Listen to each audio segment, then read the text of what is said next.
get all my bits of paper sorted out first. Okay. There's an order to all this. Okay.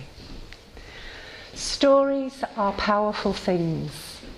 They were probably born around the same time as humankind discovered fire. As people sat facing inwards to get a warm and to watch the food cooking. As the pot was stirred and the spit turned, I imagine the hunters would retell the tale of the hunt, no doubt embellishing their heroism along the way and illustrating it with cave paintings. Jesus used stories in the form of parables to illustrate God's love and to teach us kindness. Stories are told as myths and legends to give understanding and insight into the many mysteries that surround us in the world. Stories were told and created to explain the stars, creation, and natural disasters. They are told to communicate ideas, to remember our history, and make connections with each other. Stories are told for entertainment and comfort. And it is through our individual stories that I know who you are and you know who I am. Personal stories are an act of intimacy and vulnerability at its deepest level, if we dare to ask each other meaningful questions beyond what do you do, where do you live, and what kind of car do you drive. Stories build communities, for it is through our knowing of each other and our vulnerabilities and shared experience that we learn to care and love for one another. It is why I am a storyteller, but this is how I became one. Once upon a time, deep in a Welsh valley where they still mined sheep and shepherded coal for a living, in a little village that had one tiny mace supermarket, a pub, a church, a school, a library, and a corner shop where you could buy anything and learn everything about your neighbours. There lived a little girl whose name was Catherine Mason. 3 things happened to Catherine Mason that would change and influence her life and her destiny forever, or perhaps they set her off on her road to her destiny.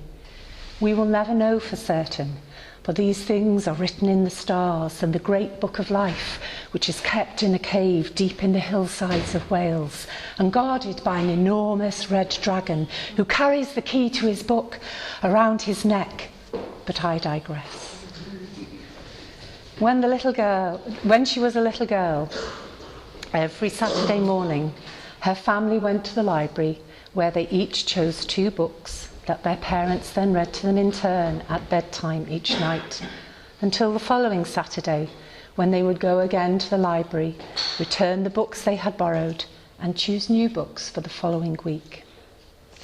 Well, everybody else did, except for Catherine Mason, who used to stand and watch the library lady stamping books and filing everybody's library tickets with the corresponding book cards tucked into them, so that she knew precisely who had what book and how long they'd had it. She watched as the library lady gathered up armfuls of books and waited for her to place them on the cart, ready to be put back in their proper places on the shelves. And quick as a pickpocket, she would dart round the cart and snatch up her favourite book, while the library lady pretended not to see and looked the other way, smiling. Week after week, Catherine performed the same little dance with the library lady. One night, after the bedtime story was read and the light had been put out, she heard her father come home and greet her mother in the hallway, heard the soft tread of his footfall as he climbed the stairs to get changed out of his work clothes. But instead of going into his room, he switched on the bedroom light and came to sit on the edge of her bed. He tousled her hair and said, I've got a present for you. Imagine her excitement. It was neither her birthday nor Christmas. A present. He handed her a paper bag, and out of it she drew her favourite book. And that was the first important thing to happen to Catherine Mason. She was given a copy of her favourite book for her very own to keep forever. And she near popped with excitement. For as a little girl, she didn't know that you could own a book that belonged to the library. She didn't know that there were more than 2 copies and that she could have one. And so for her, this book was truly magical and very special. And if she's honest, it still is. It just so happened to be a narrative poem with beautiful illustrations, and the spark of a dream settled within her. One day, she wanted to be a poet and an artist, but she didn't dare tell anyone, afraid that they might laugh at her. But in the simple action of the buying and giving and the many readings of this particular book, the little girl that was me, in her own simplistic way, internalised the power and magic of stories, poetry and love.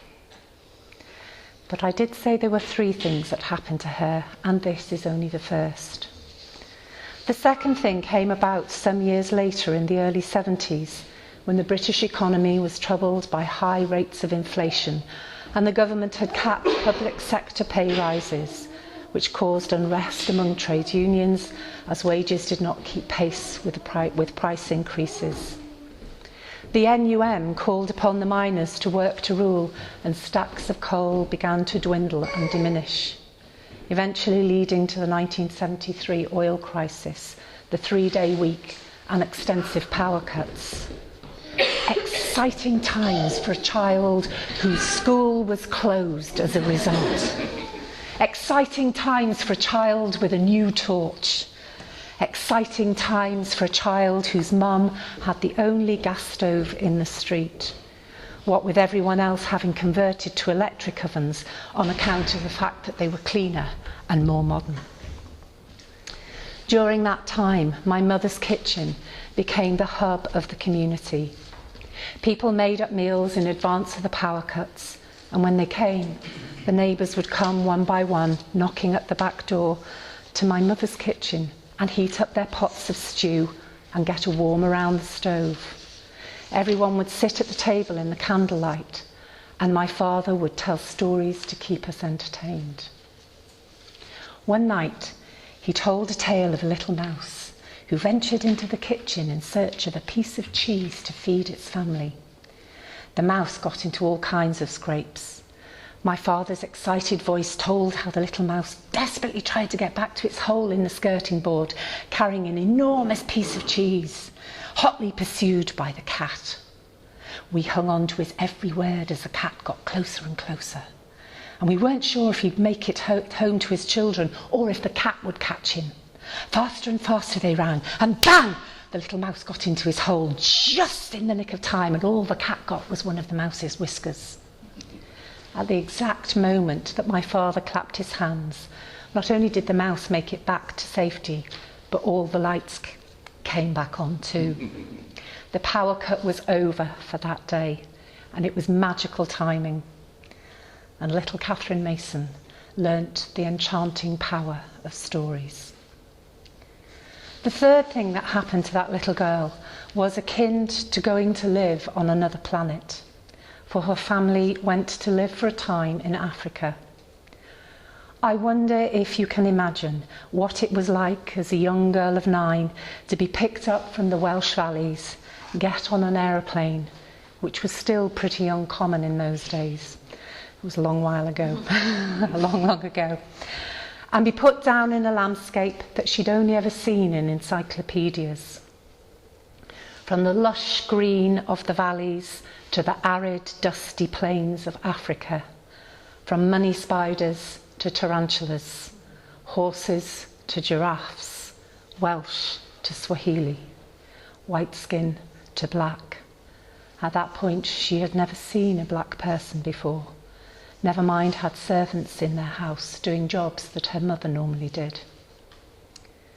In the evenings, after it had gone dark, and long after she was supposed to be in bed, Catherine would sneak downstairs in her bare feet and out of the back door and round the side of the house to the fire pit, where every night the ayah, the gardener, the guard and their friends would sit round a blazing fire as karaoke told stories in Kikuyu.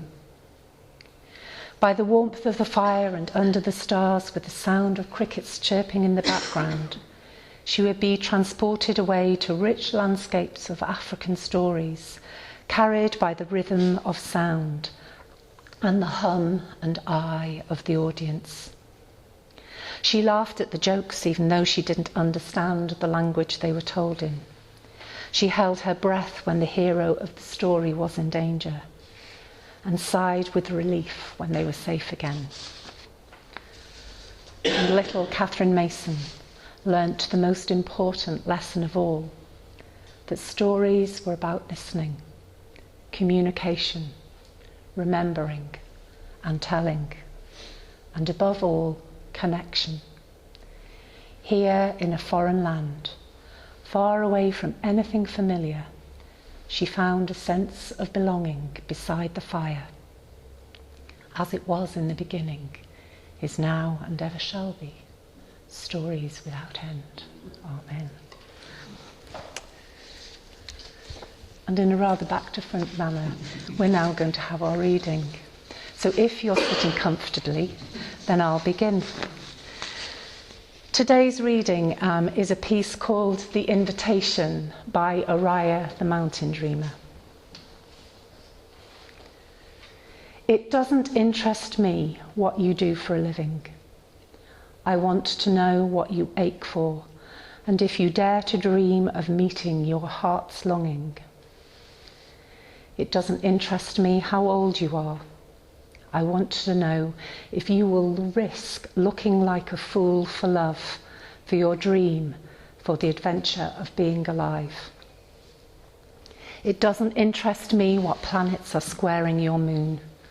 I want to know if you have touched the centre of your own sorrow, if you have been opened by life's betrayals, or have become shriveled and closed for fear of further pain.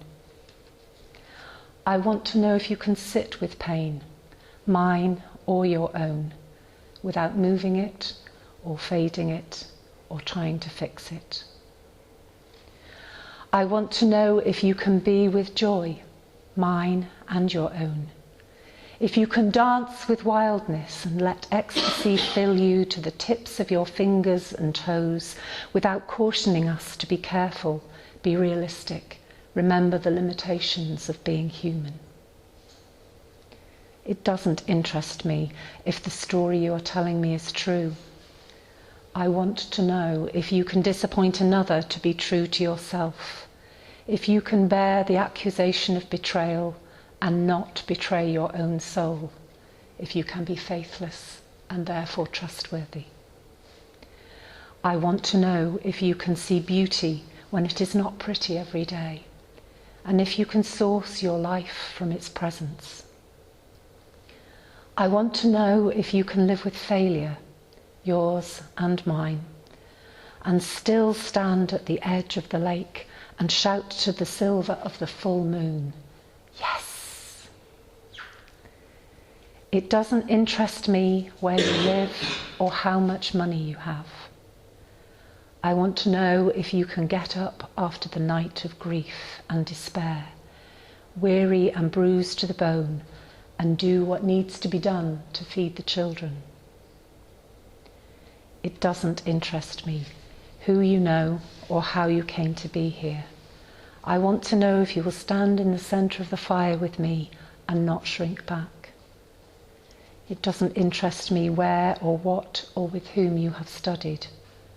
I want to know what sustains you from the inside when all else falls away.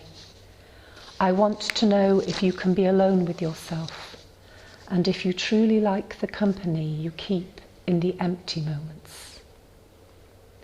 I want to know your story.